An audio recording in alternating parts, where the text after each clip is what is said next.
We're about a week away from Election Day. Give me your thoughts on where we stand right now. Let's see. I can't eat. I can't sleep. I check 538 every 5 seconds to look at the polls.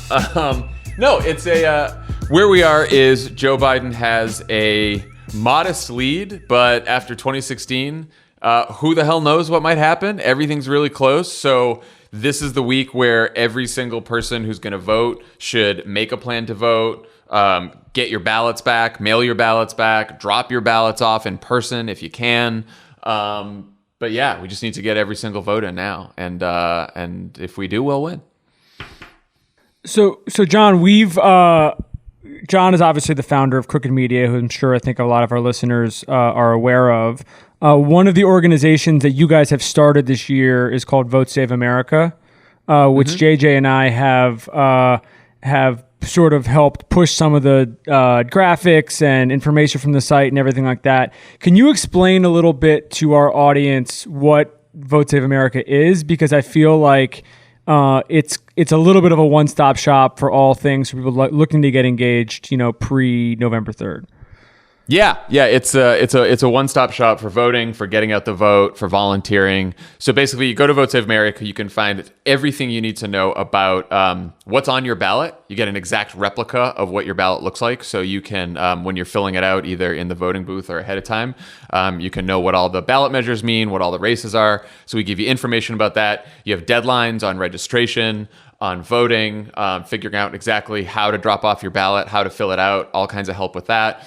Also, if you want volunteer opportunities, there are plenty of phone banks and text banks and all kinds of opportunities to help get out the vote from now until the election. So if you have an hour, if you have a couple hours and you want to just sign up for a shift, you can do that. And we also have plenty of fundraising opportunities so you can donate to any of the races that you care about. We also have a lot of content to share with friends and family and colleagues about Joe Biden's position on the issues, Donald Trump's position on the issues, compare and contrast. So we have a lot of information there as well. It's fantastic. I wanted to ask about some of the early voting numbers and whether some of these numbers are strictly a byproduct of COVID and people not wanting to sort of vote on Election Day. Because I think the whole purpose of the early voting, at least initially, was like, get out and vote early because there's going to be a lot of lines on Election Day. We don't want to have a COVID outbreak.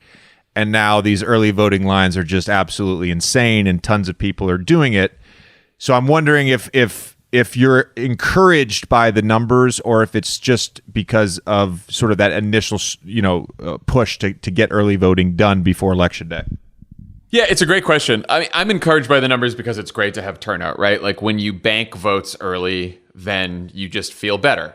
And I do think the reason that we're seeing so much early voting this year is, like you said, because of the pandemic. And so people were pushed to vote early, particularly Democrats were pushed to vote early, either by mail or in person early.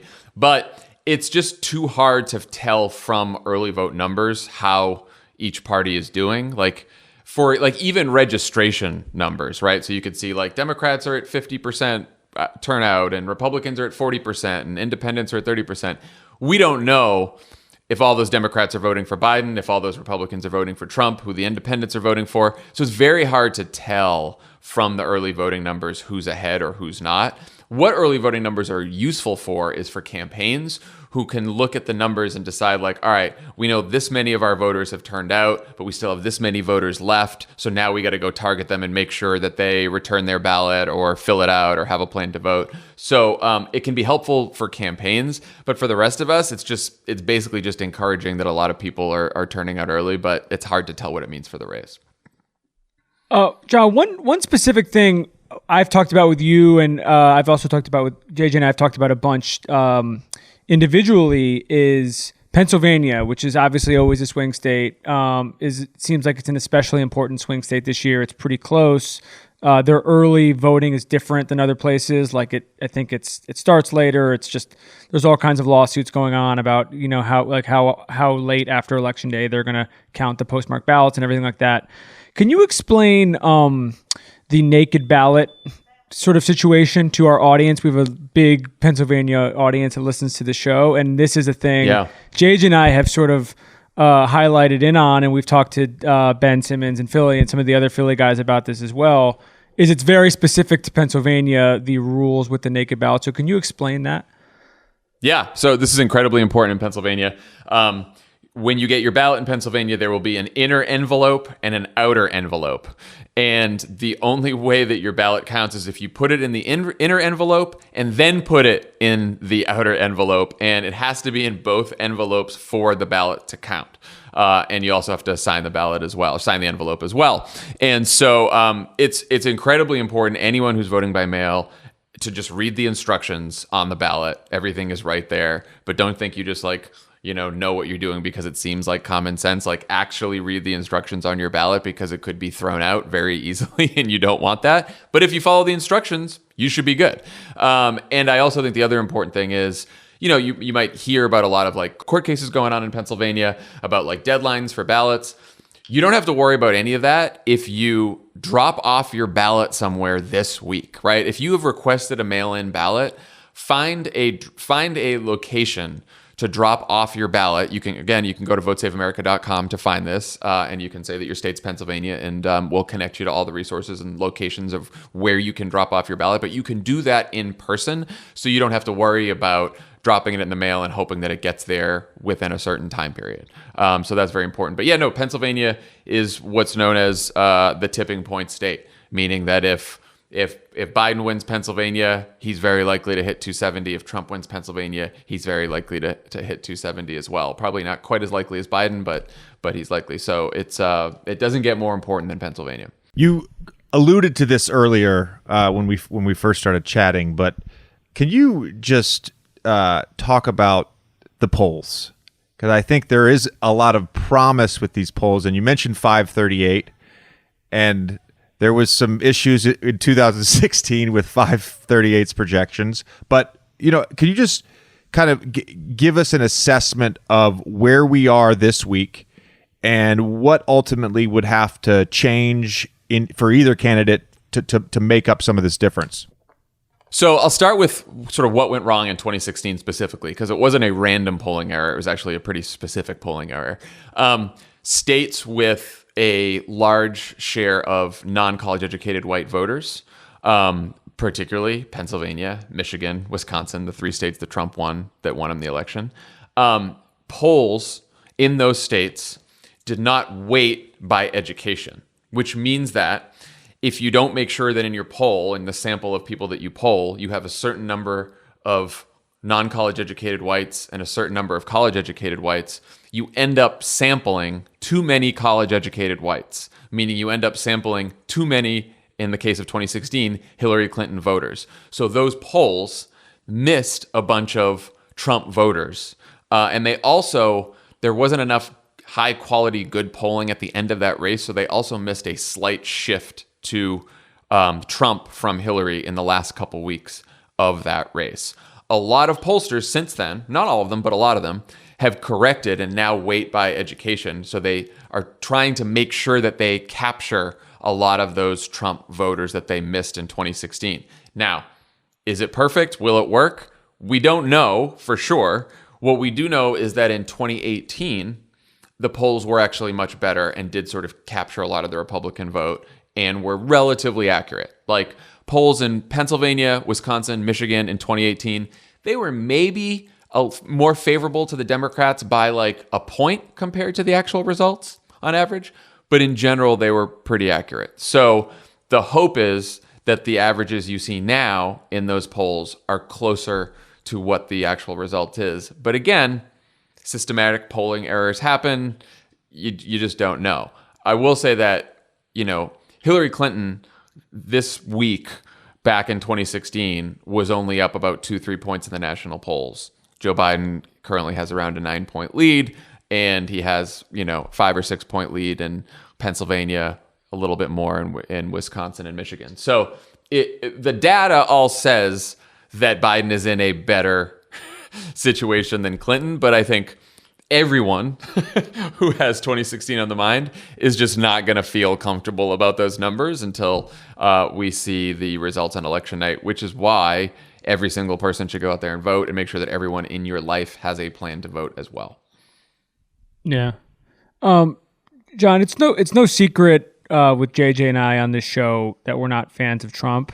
We had John Brennan on last episode, and he gave us sort of a tutorial on this. But it's been a constant theme, since the beginning of the show. And we talk about it with a lot of players. We talk about it with basically a lot of people in our orbit, obviously, because it's the big story of our time. I guess my question is for you. You've spent a lot of time personally with Biden when you started working for President Obama. From a policy standpoint, what's your biggest sell for him? Like what besides the fact that he's not Trump, what do you look at as like, okay, if Joe is elected on November 3rd, on January 21st, he's going to begin the process of doing X, which is going to make this country a better place. Yeah, well, he did an interview on Pod Save America over the weekend. He talked to my co-hosts John Lovett and Dan Pfeiffer, and said that one of his top priorities is going to be a sweeping climate change plan, and it's the most progressive climate change plan that's ever been proposed by a major party candidate. He's going to eliminate carbon pollution from all of our electricity by 2035. So that's way beyond just getting back into the Paris Climate Agreement. It would be way beyond what Barack Obama ever achieved on climate. In addition to that, we saw this during the debate, $15 minimum wage he's going to push for, which if he has a Democratic Senate and Democratic Congress, we can get done.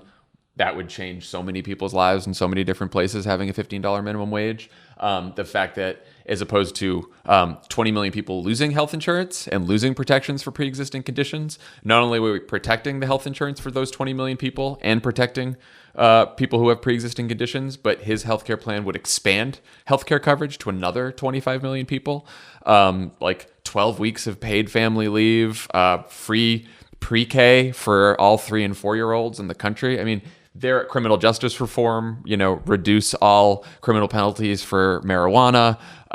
There's so many, because this race has been so much about Trump and Trump's personality and COVID.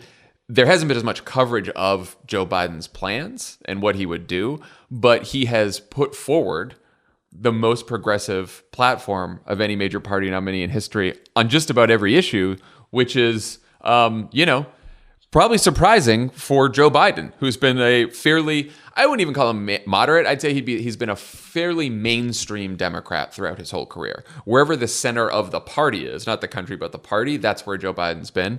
But I would say that in this campaign, he has sort of stepped up and really proposed a lot of the more ambitious plans that we've seen. What's your confidence level that the Democrats can actually take back control of the Senate? I think it's pretty high. It's not quite high as Biden winning. Like, I think I'm a little more confident that Biden win. Here's why. I think we need 3 net seats to flip the Senate, right? So, and then we have Doug Jones in Alabama, who is a wonderful human being and a great senator, but he's facing a really tough race. So if Doug loses, we need 4 seats. If he wins, we need 3 seats. So Colorado, I feel extremely good that we're going to flip that seat. Arizona, I feel extremely good that Mark Kelly is going to flip that seat in Arizona. Maine, Sarah Gideon, feel really good that she's going to beat Susan Collins. So then we need 1 more. And the most likely is Cal Cunningham in North Carolina, who's a Democrat running there, and he's been running slightly ahead of Tom Tillis, who's an incumbent Republican. The challenge there is North Carolina is a tough state for Biden, and a lot of these states go together. So if North Carolina votes for Trump, it makes it a little harder for Cal to win also, to go, but not impossible. We also have another option in Iowa. Teresa Greenfield is running ahead of the Republican incumbent there, so maybe we can win there. Again, though, Trump might win Iowa, so that's hard. So the problem is that after you get to those 3 seats, you get to states where Trump has an advantage, but then we're hoping the Democratic Senate candidate might win. The good news is we have a lot of targets. In addition to North Carolina and Iowa, we have 2 seats in Georgia we might be able to win. We have seats in Montana, even in Alaska, right? So Did you mention Jamie Harrison? And South Carolina, Yeah. Jamie Harrison, right? So there's a lot of different options that we have, a lot of targets, but that 4th seat's going to be the tough one. Have you ever been in a Twitter fight with Ted Cruz? Because JJ's in one right now. I have been in a Twitter fight with Ted Cruz. It's not, How'd you get out of it? It's actually really fun. No, I think I tried to have the last word. I don't know. I mean, he started. I think he started getting whiny about something, and I told him to go back to his job because he's a U.S. senator, and I'm just an asshole who has a lot of time to spend on Twitter. He sits on Twitter all day long trolling the NBA. I saw that tweet. You know, I just have a problem with someone like he searches for his name, he doesn't look at his mentions. He goes a step further, searches for his name, and then responds to tweets on that. It just seems like he should be doing other things. I don't know. That was that's basically what I said to him. Is he should be, that's what you should say to him too. Like, go back to your fucking job, man. I'm done. I fired off a tweet last Saturday night, Good. and I'm done. Good. I'm done. I'm not going to do it again. No one ever wins a Twitter fight, really. The other question before you go, do you have any good Reggie Love stories as a not that I can tell on this podcast. Not that we could say on the air. Neither do I. Not that I can tell here. A frequent listener of this podcast, I'm sure we had to shout him out. I still consider myself a friend of his, so I want to keep it that way. I will say, I think I've referenced the fraternity that I was in at Duke. It was not an official Greek fraternity. It was PDF Phi Drinka 40. And it was all athletes, and Reggie was a member along with me. So we had a good time in college when we were there at the same time. I know quite a few people in the 03-04 Duke classes. So and it seems like every single one has had a very good time. Yeah. All right. Thanks, John. We appreciate it. Vote Save America. Thanks so much.